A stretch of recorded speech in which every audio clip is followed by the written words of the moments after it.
Olá, ouvintes do podcast Conexão Jurídica. Mais uma vez aqui, direto da Faculdade de Direito de São Bernardo do Campo, no segundo dia da nossa primeira semana de inovação da faculdade. É um prazer aqui enorme de, mais uma vez, ser host de uma entrevista com algum de nossos painelistas. E eu vou deixar que ele se apresente aqui. Para quem não viu os outros episódios, o meu nome é Elória Juventino, eu sou professora no Laboratório de Inovação da Faculdade de Direito de São Bernardo do Campo e sou Head de Legal Design do Opsi Bloom. Tô aqui do meu lado, eu tenho a Juliana, pode se apresentar, Juliana?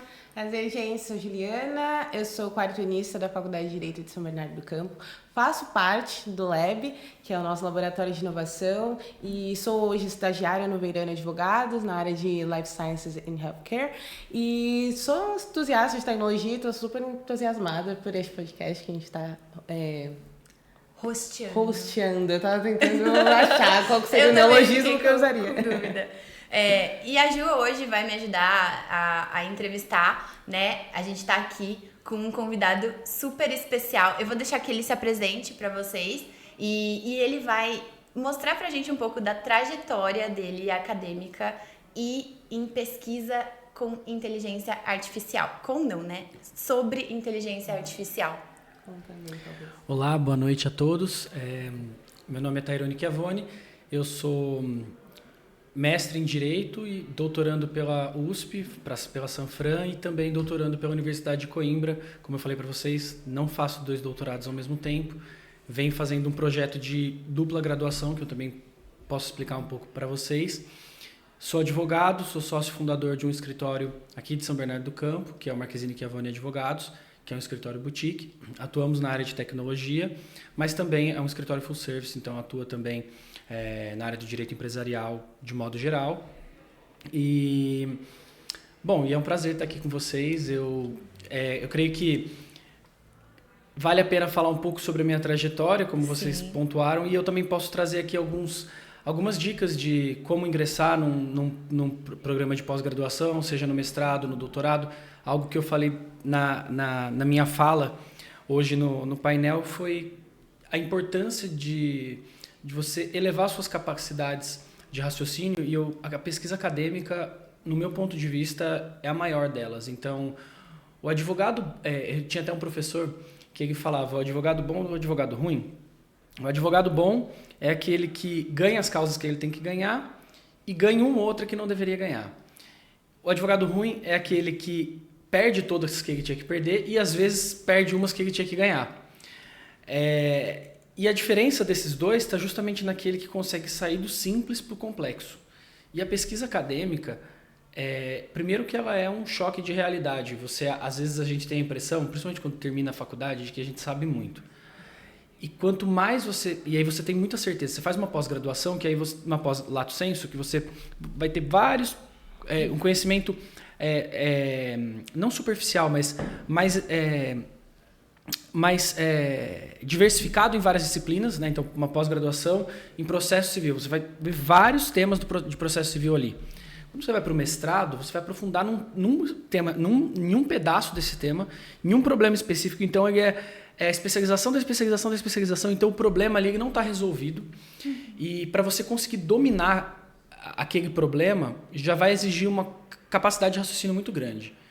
Então, eu acho que isso transforma o profissional do direito, porque o direito, a medicina, e dentre outras profissões, são profissões extremamente intelectuais. Então, quanto mais você desenvolve a sua capacidade de raciocinar, maior é a sua capacidade de resolver problemas. Né? Você vai criando um repertório mesmo, né, nesse ponto. Então, imagina você ter resolvido um problema que...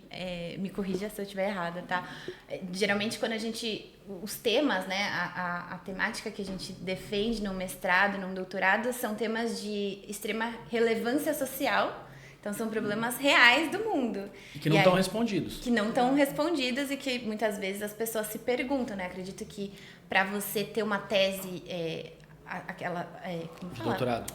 Não, para você ter a sua Porque antes você faz uma pesquisa inicial que precisa ser aceita. Projeto de pesquisa. Isso. Me fugiu o nome. Um projeto de pesquisa.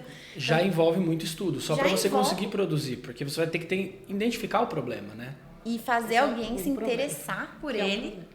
Exato. A ponto de falar, eu compro o que você está falando, vem comigo que eu vou te... Vem pesquisar que esse tema é interessante. Esse tema é interessante. Então, eu queria saber, assim, como foi para você a escolha dos seus... Você fez pós? Só pra... Não fiz. Eu entrei direto no mestrado. Mas eu aconselho que faça pós, tá?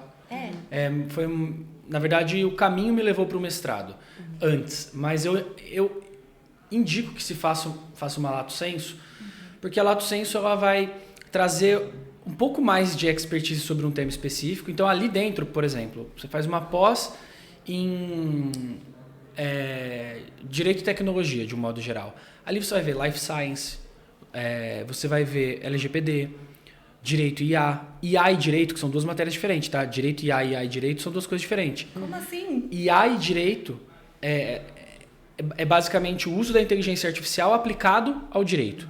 E direito e IA é o direito da inteligência artificial. Então, quando a gente fala de regulação de novas tecnologias, de regulação de IA, PL 2338, a gente está falando de direito e IA. IA e direito é o uso de inteligência artificial no setor judiciário para litígios, enfim, litígio predatório, que foi o que até que começou foi o começo da fala do Ricardo. Sim. São até matérias distintas. Então, você vai ver todas essas matérias. E aí, ali dentro, você já começa a ganhar uma familiaridade para você aprofundar, né? E ali você também, dentro de uma pós, normalmente você tem a possibilidade de fazer um TCC da pós também, que eu super indico, ou um artigo acadêmico, para você começar ali a ter pelo menos, dominar esse novo idioma, que é o mundo acadêmico. Os primeiros artigos que você vai ler são extremamente estressantes, porque você lê e você fala, caramba, eu não entendi nada. Porque muitas vezes já se parte do estado da arte, que a gente chama, né? Já se parte de uma premissa que ela já é previamente construída para se discorrer o artigo. Então, se você não domina ela, aquilo fica às vezes muito abstrato. Mas conforme você vai lendo mais, você consegue identificar problemas. Então, até às vezes eu oriento pessoas que querem ingressar em curso de pós-graduação e às vezes falam, eu quero falar sobre dano moral. Como assim que você quer falar sobre dano moral? Quer dizer, quando a pessoa fala isso para mim, eu sei que ela ainda não adquiriu a maturidade suficiente para identificar um problema de pesquisa. Ou seja, ainda exige que ela leia mais para identificar. Não, eu quero falar sobre dano moral, ou dano moral de plataformas. Mas em que sentido especificamente? Compartilhamento de conteúdo gerado por terceiros, a responsabilidade civil ou não das plataformas. Toxicidade algorítmica, que é uma discussão que se tem sobre o design ser tóxico e causar danos para a pessoa especificamente.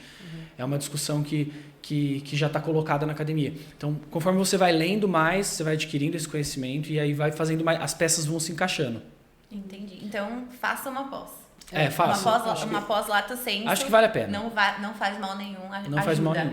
Só ajuda, né? Não dói nada, acho que vale muito a pena. Tem gente que faz 2, 3, 4. Acho que se você escolher uma bem escolhida, já é um bom caminho para você iniciar posteriormente numa stricto sensu, que seria o mestrado, né? Porque até separar o lato sensu, os dois programas se chamam programa de pós-graduação. É que o lato sensu, no latim lato é largo, né? Eu creio que seja largo, mas extenso, ou seja, é um caminho onde você vai ver várias coisas daquele tema específico. Stricto, você vai ver o probleminha do probleminha do probleminha, que é o que traz a maior complexidade. Entendi. Muito legal. E só para perguntar assim, principalmente para nós que somos acadêmicos ainda, né? Eu como graduanda, como que a gente começa a entender como que nós identificamos o problema da pesquisa para que a gente possa desenvolver e futuramente, né, criar uma linha de pesquisa futuramente, talvez. Como que a gente desenvolve isso? Aí você já pode também já contar um pouquinho da sua trajetória nisso para chegar onde você está hoje. Claro. Primeiro, respondendo a sua pergunta, eu creio que um tema que você tem afinidade, que você gostaria, um problema que te incomoda. Por exemplo, me incomoda muito a uberização, né? O processo de uberização, não me parece que aquilo está correto dentro do que a gente tem de legislação trabalhista. Pô, você tem um problema. Começa a pesquisar, vai no Google Acadêmico e tem, na verdade, vários outros lugares para você pesquisar. Pesquisa artigos acadêmicos desse tema. Não, eu quero falar sobre responsabilidade civil das plataformas. Baixa alguns artigos tenta escolher algumas boas revistas para você ler. Nisso você já começa a identificar o que cada autor está falando, especificamente. E quais são problemas que estão sendo colocados. E aí você vai aprofundando mais. E falando assim, sobre a minha trajetória, eu poderia dizer que... E aí já vem até uma questão. Se você, aluno, não começou a vida já se preocupando em grupo de pesquisa, não tem problema nenhum, tá? Assim, eu não fiz o caminho. Eu vou até falar para vocês, eu acho que é importante eu falar isso. Não tem script. O script ele só serve para barrar o sonho das pessoas especificamente, porque eu não vim... Eu estudo na Sanfran, que todo mundo fala que só faz USP quem estuda na USP. Eu não estudei na USP. Eu não conhecia ninguém na USP. Eu me formei numa faculdade que nem é daqui de São Paulo, é do interior de São Paulo. Não conhecia ninguém. E hoje eu faço doutorado na USP. Eu não comecei a minha trajetória, porque se você não começou fazendo grupo de pesquisa, se começou ótimo, muito melhor. Se desde o 4º ano você está participando de grupo de pesquisa dentro da sua universidade, a minha universidade não tinha o grupo de pesquisa. Porque ela não tinha... agora que a São Bernardo tem stricto sensu, né? Abriu uma stricto sensu. Então, vai ter grupo de pesquisa e tudo mais. É ótimo fazer iniciação científica. Na minha faculdade não tinha. Então, nem que eu quisesse eu poderia ter feito, né? E isso não... E eu também comecei muito depois. Então, eu sou o que até classifica-se como late bloomer, que eu desabrochei nessa área muito depois, muito mais tarde. Então a minha primeira mensagem se você não começou agora, calma que tem muito tempo. Eu fui começar a minha vida acadêmica com 27 anos. Olha, eu tô com 26. Então e eu já tô vocês já estão na minha frente. Vocês já estão muito... Não, na verdade, você já dá aula, então você já está muito na minha frente. Eu estava só advogando, então assim, a minha trajetória começou. Eu iniciei a faculdade de Direito, estagiava no escritório, estagiei no escritório em Ribeirão Preto, né? Eu comecei. Aí eu acabei entrando no banco.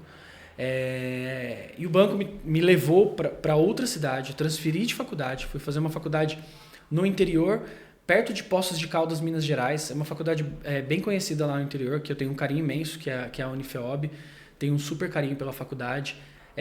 Também tenho pela UNAERP, que foi a faculdade que me recebeu, que eu fiz meus primeiros 2 anos de faculdade, os outros 3 na Unifeob. Me formei, voltei para São Paulo, porque eu sou de São Bernardo do Campo, e até para falar para vocês, eu sempre quis fazer Direito de São Bernardo, na verdade. Olha, então aqui estamos no encontro do universo, né? E é a primeira vez que eu entro na Direito de São Bernardo. Olha, foi hoje. Nossa, convidado, entra pela porta da frente, convidado pelo Laboratório de Inovação para ser um painelista. Exato. Na o nossa Laboratório de Inovação, semana. ele realiza sonhos também. Viu? Entendeu?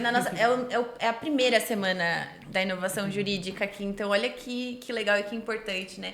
E eu acredito que, eu falo por mim, mas eu percebi que a Ju também, nós gostamos, eu não te conhecia, Tairone, mas eu gostei demais do seu painel, eu fiquei realmente muito, você reteve totalmente minha atenção. Que bom. E principalmente por essa questão acadêmica, mas acho que ficou faltando você falar pra gente da onde surgiu o seu interesse de começar a sua pesquisa.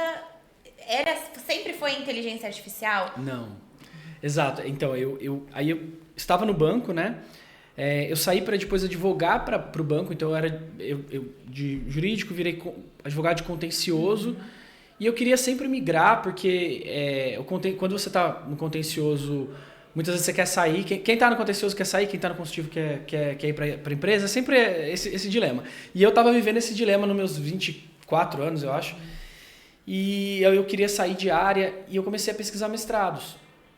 E aí, na verdade, eu estava olhando só as áreas mais clássicas do direito empresarial. Então, mercado de capitais. Eu queria fazer um mestrado em inglês. Então, eu estava olhando mercado de capitais, eu estava olhando M&A, todos esses mestrados, que é o padrão que todo mundo fala que você vai ganhar dinheiro fazendo isso. E aí, eu estava num processo seletivo numa universidade, numa graduação que era em Bruxelas, e em Portugal, que era onde também o algoritmo me mandou, mestrado em Portugal e tal, e eu estava procurando. E o único programa que tinha que era 100% inglês na época era a Universidade Nova de Lisboa, que é uma ótima faculdade, a faculdade de Direito, e tinha mestrado em mercado de capitais, que era 100% inglês, e um mestrado novo em Law e Tech. E eu tinha um amigo que falava, cara, entra em Law e Tech, vai ser a nova área. Um cara que eu fiz amizade também porque ele estava para entrar no mestrado. A gente fez uma amizade que a gente mantém até hoje. E aí, no fim das contas, eu falei, eu não quero trabalhar em instituição bancária, mercado de capitais talvez me leve para isso, vou nesse Deloitte Tech. E acabei caindo de gaiato. Eu não tinha até por isso eu digo, eu tinha ali um conhecimento prévio, mas nada muito aprofundado. E o processo seletivo da Europa é um pouco diferente daqui. Aqui, basicamente, você tem um projeto de pesquisa, você já é aprovado pelo seu orientador. Na maioria das universidades, não são todas. Por exemplo, o Mackenzie não é assim. O Mackenzie você passa no processo seletivo primeiro, vai ter entrevista e tudo mais, e depois eles vão te alocar no orientador que tem mais sentido com o seu projeto de pesquisa. Na Europa tem universidades que pedem projeto de pesquisa, tem universidades que não pedem, que pedem currículo acadêmico, entrevista, enfim, são vários processos seletivos distintos. Então eu ingressei lá em Portugal no mestrado em Direito e Tecnologia, e aí eu me apaixonei totalmente, e aí eu falo um sentimento que eu tenho até hoje, e aí eu quero até falar para você que é aluno de Direito, que se você pesquisar em Direito e Tecnologia, você vai sempre ter a impressão de que você está no futuro.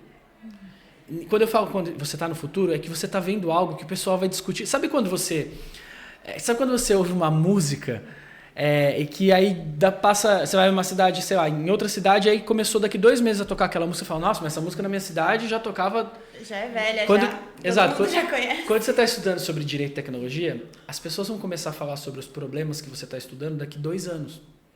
Então, eu falava sobre inteligência artificial, quando eu comecei a estudar sobre IA, as pessoas falavam, você está estudando sobre sexo dos anjos, isso é loucura, né? Que matéria mais louca é essa? Eu falava, e eu via aquela problemática, eu ficava fascinado, e aí depois que eu terminei meu mestrado, eu publiquei meu livro, aí veio o ChatGPT, todo mundo, inteligência artificial. Ou, por exemplo, ano passado na USP eu vi uma aula sobre neurodireitos, que agora é uma nova discussão. E tinha um cara da IBM que simplesmente controlou um drone com a cabeça dele. Ele colocou um capacete e controlou um drone na sala de aula. E assim, o pessoal está discutindo sobre neurodireito. Ela me olhou com essa cara porque eu adoro esse tema e eu já pesquiso também. Eu comecei a pesquisar em 2023 sobre o tema também num congresso que eu fui na USP porque apareceu no algoritmo. Aí você ouviu a Camila Pintarelli falando. Exatamente. Sabia que ela é o principal nome da área, assim, pelo menos que eu conheço, né? Também tem o Humberto Fazano, que... E é um tema que, assim, e aí eu percebo, né? A gente fala, chega mais tarde pro resto da galera, mas também acho que cada vez está chegando mais rápido, na verdade. Mais rápido. Agora todo mundo fala de neurodireitos, não faz nem 3 anos que a gente foi nesse congresso e, por exemplo, lá eles estavam apresentando uma pesquisa que era super preliminar, só tinha em inglês. Se você pesquisava nas livrarias na Amazon, não tinha nada sobre neurodireitos, né? Exato. Acho que o primeiro material em português que a gente teve sobre isso foi derivado exatamente desse congresso. Sim. Entendeu? Dos pesquisadores que estavam lá e se reuniram para fazer uma coletânea de artigos. Exato. E aí você sempre vai ter esse sentimento de, caramba, isso que eu tô vendo agora, daqui 1 ano e meio o pessoal vai estar falando e eu já sei muito disso. Então isso é muito legal. É como se você assistisse a uma série, uma temporada na frente de todo mundo. Eu acho isso me empolga muito de estudar. É o early bird. De estudar direito e tecnologia, eu acho que o mais legal é isso, é a sensação de você estar no futuro mesmo. E todo mundo, quando vir falar, você já saber muito sobre aquele assunto, eu acho isso muito bacana. É até o que me estimula a estudar, porque realmente é muito prazeroso. Sim. Então aí eu terminei o mestrado, na verdade... eu ia ficar em Portugal, né? E aí a pandemia me trouxe de volta para o Brasil, porque as entrevistas de emprego lá tinham todas parado, e aí eu voltei, eu lembro que eu vim para cá para passar o carnaval no Brasil, e aí eu voltei para lá e do nada fechou, Portugal inteiro fechou. E aí as aulas começaram a ser online, só que eu fiquei preso lá um tempo, aí consegui voltar para o Brasil, e aí ficou 100% online no final, né, do curso.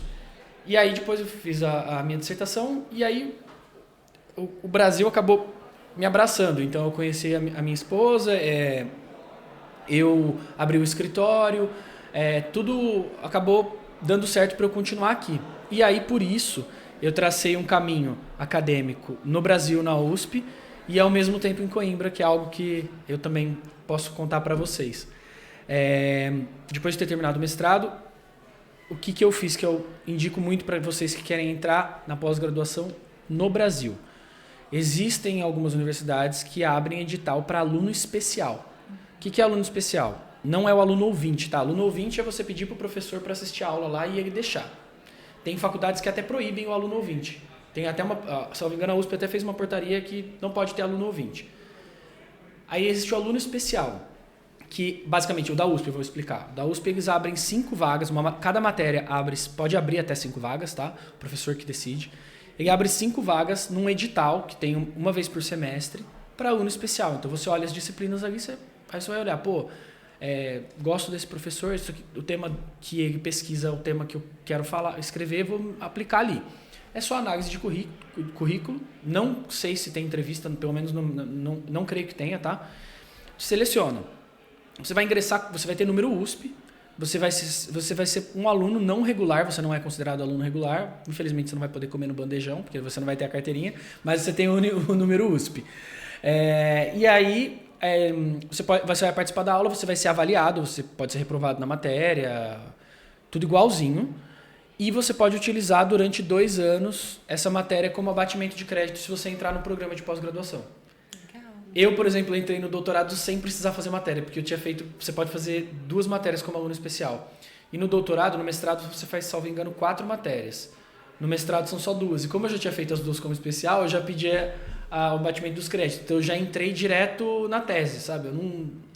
Então, basicamente, meu caminho, entrei como aluno especial em 2023, salvo engano, na matéria do professor Juliano Maranhão, que é o meu orientador. Que chama IA e Jurisprudência do Futuro. Legal. Essa matéria não está mais disponível, mas vira e mexe e volta, né? E depois eu fiz no Direito Comercial com o professor Newton de Luca, que era uma matéria de Direito Internet, que é por isso que eu também escrevo um pouco sobre regulação das plataformas. E aí eu cursei, participei do processo seletivo, não passei na primeira vez, e aí acabei falando, na hora que eu não passei, não que eu desisti, mas eu falei, eu também posso tentar novamente em Portugal, porque lá eu tenho todo um networking. Eu formei em Portugal, tem na Europa, na verdade, eles têm um sistema de pontuação. Quando você forma com uma pontuação no mestrado muito alta, é muito mais fácil você entrar, porque o critério de peso da sua nota de formação é muito alta. Lá em Portugal, inclusive, eles colocam no currículo deles para arrumar emprego. Lá é de 0 a 20, né? As escalas. 18 valores, que seria a nota 18, que é 9, é muito alto. Então, a pessoa, quando ela se forma com uma média de 18, ela coloca no currículo. Você vê no LinkedIn, se você entrar no LinkedIn Portugal, muita gente vai falar formado na Universidade de Coimbra com 18 valores, com 17 valores. Porque isso chama atenção lá. E para o doutorado, isso também chama. Então, eu sabia que eu teria uma facilidade de entrar, tanto que eu passei em segundo lugar lá, na época. E aí eu passei em Coimbra. Fui para Coimbra cursar em Direito Civil. E aí no meio do caminho eu estava cursando, estava para entrar numa aula inclusive, e aí foi muito engraçado, porque um colega meu que foi aluno especial também, falou, parabéns, passou no doutorado. Aí eu falei, obrigado, né, tô aqui, achando que ele estava falando de Coimbra. Aí eu fui subindo as escadas e parei e falei, peraí, mas por que ele me mandou essa mensagem, essa pessoa? Eu não sei nem, será que ele sabe que eu tô aqui, né? E não era a data de sair o resultado da USP, né? Só que a USP às vezes solta uma lista, a FUVEST solta uma lista meio preliminar lá. Aí eu falei, do que você está falando? De Coimbra? Ele, não, passou na USP. Aí eu falei, passei na USP? Aí foi assim, fiquei super feliz. Que dia! Não, foi muito legal. Eu liguei tão feliz que minha esposa achou que eu tinha sido assaltado. Porque eu liguei meio eufórico, sabe? Ela falou, nossa, aconteceu alguma coisa com ele. Foi assaltado em Portugal. Minha esposa estava no Brasil e eu em Portugal fazendo as aulas do doutorado. E aí, eu hoje estou nos 2 programas e estou no processo de contratualização de uma cotutela. O que é isso? Não é sanduíche, tá? Doutorado e mestrado sanduíche é quando você estuda numa universidade, por exemplo, você passou na USP, no Mackenzie, aí você vai para a Universidade de Salamanca ficar 6 meses cursar matérias lá. Isso, só que você não vai levar o diploma de Salamanca, vai no máximo colocar que você cursou créditos lá, vai estar no seu currículo. É só isso. Isso é o sanduíche, que também é muito legal, tá? Para pesquisa acadêmica e tal. A dupla graduação é você fazer um contrato com as duas universidades onde elas vão aprovar que você faça uma tese só com 2 orientadores. Então, eu sou sou filho de 2 pais, né? E os 2 orientadores, você vai apresentar uma tese só e aí as 2 universidades vão emitir 2 títulos. Então, você ganha 2 doutorados. É basicamente isso, com uma tese só. Isso é muito legal. Eu estou no processo de fazer essa contratualização, né? Tem toda uma burocracia. Imagino. Mas é totalmente possível. Eu já cursei as matérias das 2, então agora é só... Os orientadores aprovaram, agora falta só eu fazer o casamento das faculdades, que é o mais difícil, né? O mais fácil eu conseguir, eu diria. E é isso. Então, assim, eu faço 2 doutorados, mas vou fazer uma tese só. Eu não sou tão louco assim. Como está indo o seu doutorado? O que você pode contar pra gente? A sua tese? Tá. O meu doutorado, basicamente, hoje eu tô no processo de escrita na USP. Tem o processo de qualificação, que chama. Também tem no mestrado, tá? Qualificação primeiro você faz o projeto de pesquisa, você cursa as matérias, aí você escreve um pouco mais, pelo menos um capítulo da sua tese, e eles vão avaliar se o seu conhecimento é suficiente ou não, se tem uma falha metodológica muito grande, porque aí essa é uma outra mensagem. A pesquisa acadêmica é extremamente solitária. Não ache que o orientador vai pegar você no colo e vai falar, vem cá, não, faz assim, Não. É como se você tivesse em um caiaque no meio de um mar gigante e remando, e o máximo que eles vão fazer é falar, você está indo muito longe, vai para cá, vira mais para a esquerda. E é basicamente isso. Então, a minha pesquisa acadêmica, eu estou nessa fase de fazer preparar o meu projeto de tese para qualificação, que é a primeira banca. A minha pesquisa ela é sobre avaliação de impacto algorítmico, que é um instrumento que está previsto dentro da PL 2338, ou seja, da legislação do projeto de lei brasileiro. Inteligência artificial. Mas a avaliação de impacto, ela está em diversos instrumentos de regulatórios do mundo inteiro. Então, a ONU falou sobre avaliação de impacto de uma forma específica, com outro nome, tá? As nomenclaturas são diferentes. O EAECT fala sobre FRIA, que é Fundamental Rights Impact Assessment. As legislações americanas, algumas falaram sobre avaliação, alguns projetos de lei sobre avaliação de impacto. A ISO soltou uma avaliação de impacto algorítmico também. Só que esses instrumentos, muitas vezes eles não conversam entre si. Muitas vezes eles têm significados distintos, eles têm lógicas regulatórias distintas, eles veem o risco de forma diferente. E é isso que a minha pesquisa está se propondo a fazer. É analisar como deve ser uma avaliação de impacto de acordo com a tradição regulatória brasileira, né? Se o PL 2338 conglomera essa racionalidade regulatória nossa, e como que a gente faz esse sopesamento de riscos e benefícios. Porque aí vem uma discussão. Alguns acadêmicos, eles vão falar que direitos fundamentais, eles não podem ser sopesados. Sim. Com benefícios econômicos. Apenas entre direitos. Por exemplo, se a gente pensar na fórmula do Alexis, de filosofia do direito, que ele fala sobre ponderação de direitos.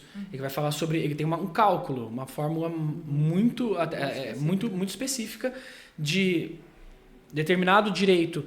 Ele foi elevado para a supressão desse outro direito, um teste de proporcionalidade, né? Alguns autores vão falar que não, a gente pode fazer essa ponderação também com benefício econômico. Tem autores que falam, não, benefício econômico não pode ser ponderado porque direito fundamental é inegociável. Então, até quem está defendendo, até quem está falando sobre metodologias de você avaliar riscos de IA, está falando coisas distintas. E aí o que eu tento trazer na minha tese é essas discussões, e aí como é uma tese de doutorado eu tenho que me posicionar dentro, obviamente, do que está colocado, como qual o caminho aparenta ser o mais coerente, né? Quais são os limites que eu ainda vou enfrentar na pesquisa, qual que é a limitação de escolher um modelo específico, né? Então a minha tese ela mistura um pouco realmente de direito civil, quando a gente fala de regulação. A regulação ela vem também da insuficiência de diversos temas do direito civil, como, por exemplo, a responsabilidade civil. Sozinha ela não é suficiente para regular a IA. Então, você cria arranjos regulatórios. Então, assim, ao mesmo tempo que eu piso um pouco no direito regulatório, eu piso um pouco no direito civil e um pouco na filosofia. Então, isso também é algo que é possível você fazer numa pesquisa acadêmica. Principalmente quando... E aí, eu acho que é um outro ponto. Quando você está pesquisando sobre direito e tecnologia, nem sempre a resposta vai estar só no direito. Ou só naquele campo específico. Muitas vezes você vai ter que sair um pouco para a sociologia, para a filosofia, para a grande área das ciências sociais, para a história. Então, muitas vezes as respostas não estão ali. Quando você vai, sei lá, fazer uma tese específica só sobre responsabilidade civil, é mais fácil você encontrar literatura acadêmica que consiga responder o seu problema só com autores de direito civil especificamente. Muitas vezes não. E no direito e tecnologia, como a gente não tem... A experimentação nas ciências sociais é o mesmo que o da história. É o materialismo. São as condições...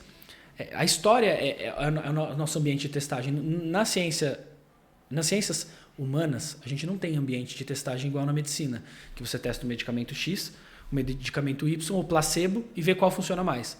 A gente sempre tem que partir de uma perspectiva histórica. Então, o cara, por exemplo, quando foi discutir... Por exemplo, tem um professor italiano que, ao discutir sobre personalidade jurídica de IA, ele se socorreu do direito romano para falar do pecúlio, do direito que era um direito que já tinha no direito romano, dos danos que eram causados pelos escravos, eles eram indenizados porque tinha o pecúlio, que era um fundo que você pagava quando você tinha escravo. Então, se o seu escravo matasse um outro escravo, já havia uma forma de indenização. E esse professor que chama, se não me engano, Hugo Pagallo, ele falou sobre isso. Então, percebe que ele não ficou só no direito, no campo da responsabilidade civil e da personalidade jurídica. Ele foi para o campo do direito romano para achar uma resposta. Sim. E muitas vezes você vai para o campo da sociologia, da psicologia. Quem fala sobre fake news, muitas vezes tem que ir para a área de psicologia comportamental, entender que, por exemplo, que tem os nossos viés cognitivos para você acreditar ou não numa desinformação. Não é só regulação de plataforma que vai resolver, entendeu? Sim. E, assim, para finalizar, eu queria fazer uma pergunta, já que a gente está falando, você é um pesquisador do direito e da tecnologia, da inteligência artificial, enfim, trazendo sempre esses temas novos, e a gente já falou sobre essa questão das coisas, de repente, ficarem um pouco obsoletas, né? Você até comentou que você escreveu um livro.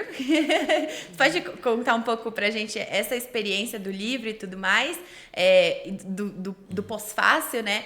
Mas como que a gente pode lidar com isso de uma maneira a não se sentir mal mesmo, porque às vezes a nossa pesquisa ela vai acabar ficando um pouco para trás, porque essa é uma dor real que eu tenho, porque eu fiz iniciação científica enquanto estudante aqui da faculdade, e a minha pesquisa era na Lei Geral de Proteção de Dados, e ela ficou completamente obsoleta. Do que eu ia fazer, né? Já não faz mais sentido. Eu olho para ela falando, gente, por que eu escrevi isso?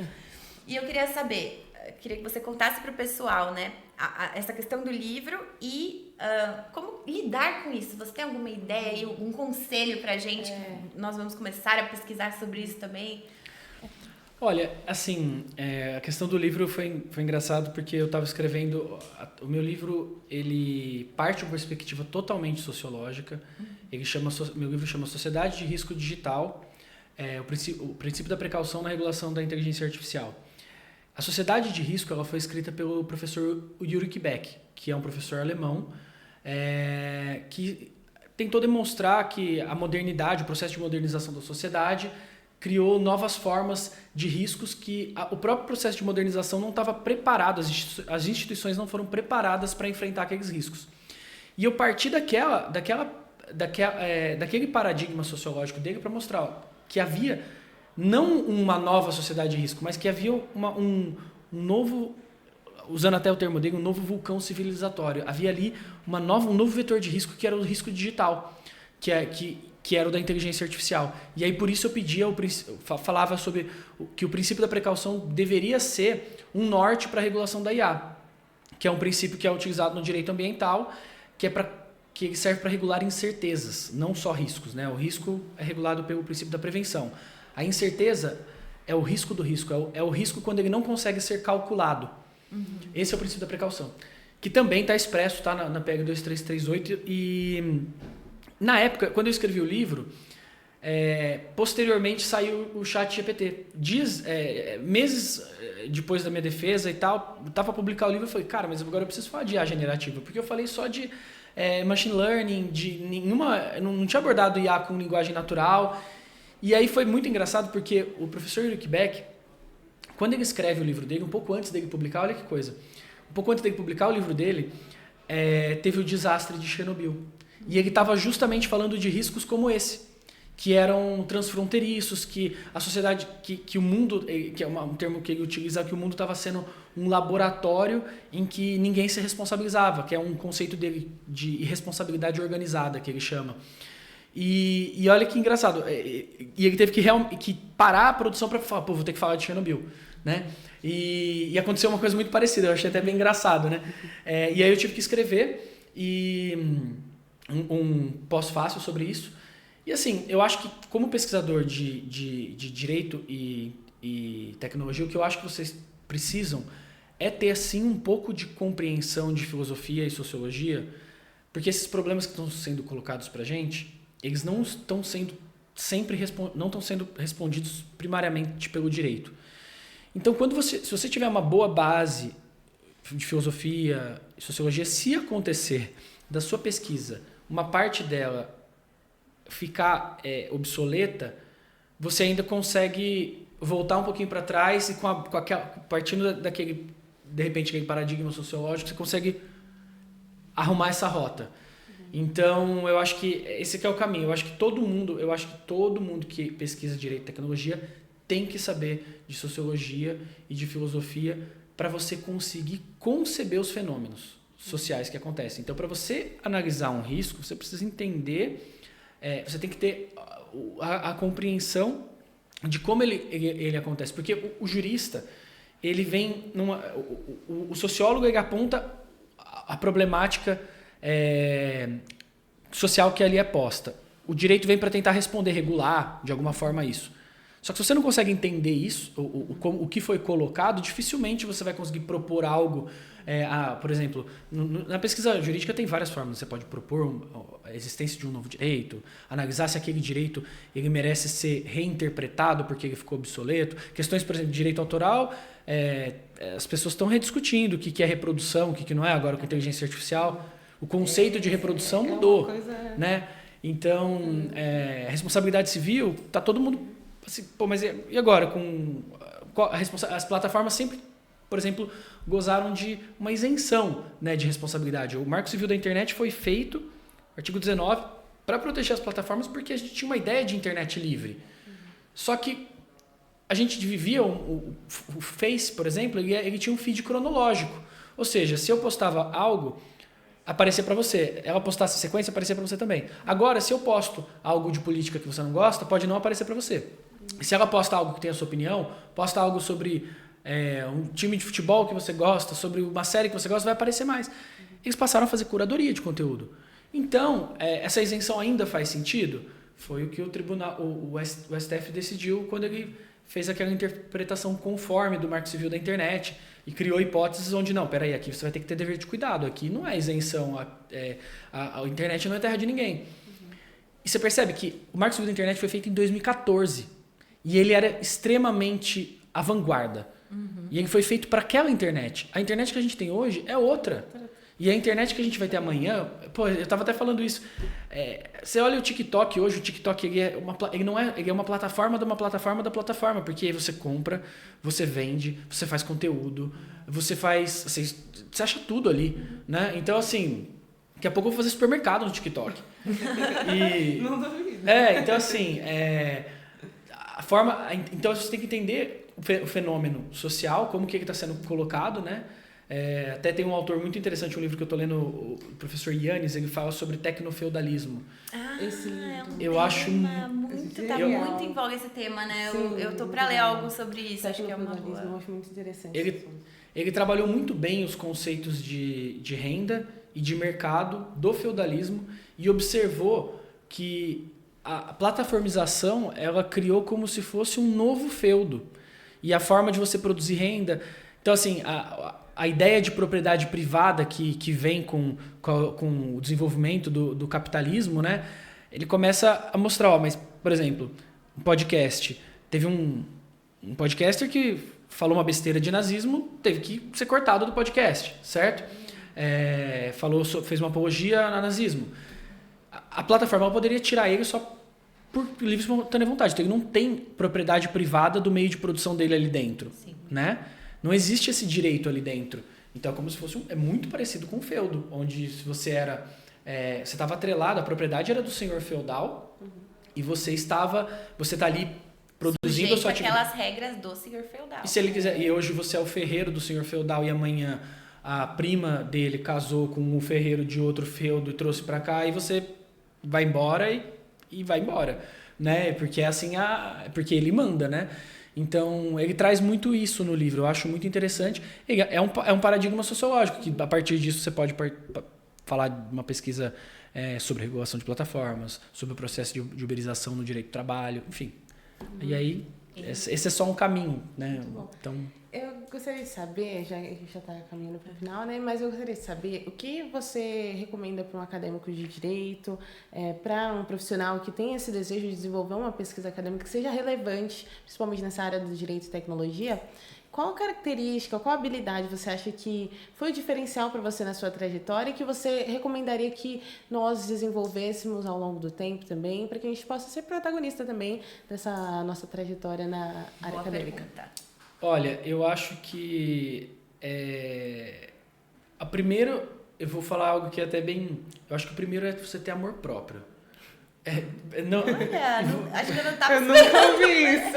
Eu vou falar o porquê. No mundo acadêmico, o tempo inteiro, quanto mais você estudar, mais vai parecer que você não sabe absolutamente nada.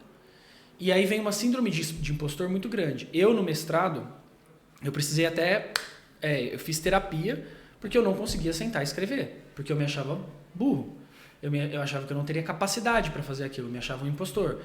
E isso vai ser sempre uma nuvem que vai ficar na sua cabeça. Então, ter amor próprio é a primeira coisa para você entender de onde você veio, você entender o que você já construiu, olhar para cima, mas também saber olhar para baixo, porque eu acho que muitos acadêmicos, eles não produzem por inércia, e a inércia é por medo.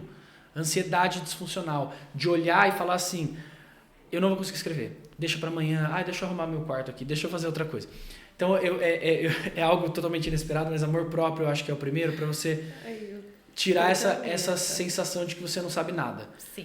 E ter coragem, enfrentar. É extremamente cretino o que eu vou falar, mas a única forma de você enfrentar isso é você ir. É igual quando a gente, sei lá, eu quando ia no Hop Hari, eu ficava com muito medo de ir no elevador. E eu ficava me tremendo. Mas eu sempre, quando eu ia nele, nenhum outro brinquedo me dava medo. É aquela ansiedade disfuncional. Quando a pesquisa, você sempre vai achar que você não sabe o suficiente, você sempre vai ver o cara escrevendo e você fala, caramba, eu não consigo escrever um negócio desse jeito. E os primeiros papers não vão ficar bons mesmo. Tudo bem, você está dentro de um processo. O cara que é doutor, ele não é o supra-sumo, ele basicamente, ele só conseguiu... Ele ainda, assim, eu falo, depois que eu pegar o doutorado, não quer dizer que eu virei o supra-sumo do conhecimento. Muito pelo contrário, eu só peguei a faixa preta. Tem cara que tem faixa preta há 20 anos e vai ser muito melhor que você. Então, o processo de aprendizado dele é contínuo. Você não pode... Eu acho que para você não ter inércia é isso. É você ter amor próprio, entender que todo mundo tem as suas limitações, ninguém nasceu sabendo e que o caminho é muito grande. Tem gente estudando há 30 anos. Entendeu? Então, assim, eu tô há 6, 7, sei lá, anos estudando e sei que sei muito pouco, mas sei que sei muito mais do que eu sabia 7 anos atrás. Entendeu? Eu acho que é isso que você tem que olhar para você, não para os outros. Aquele cara escreveu isso, eu não sei nada, sabe? Eu acho que é essa mensagem que eu passo para quem quer ver o mundo acadêmico. Para não ter... Porque 70% da galera que entra para no meio porque não consegue... Porque na hora que chega esse grande desafio de escrever e tudo mais, as pessoas travam. E travam porque elas começam a duvidar dela, entendeu? E, na verdade, todo mundo está no mesmo barco e dá para seguir em frente. Nossa. Que bacana. Acho que não esperava por essa resposta, mas acho que foi a melhor assim, que eu poderia receber. E assim, Tairone, muito obrigada mesmo aí por ter participado do nosso evento, por ter participado do painel e ter topado vir aqui falar com a gente, né, Ju? Sim, nossa, estamos agradecendo as contribuições que nós temos, essas preciosidades. Precioso demais. Muito obrigada, Tairone. Obrigado. Eu que agradeço. Até mais. Valeu, Tchau, gente. tchau. Tchau, gente.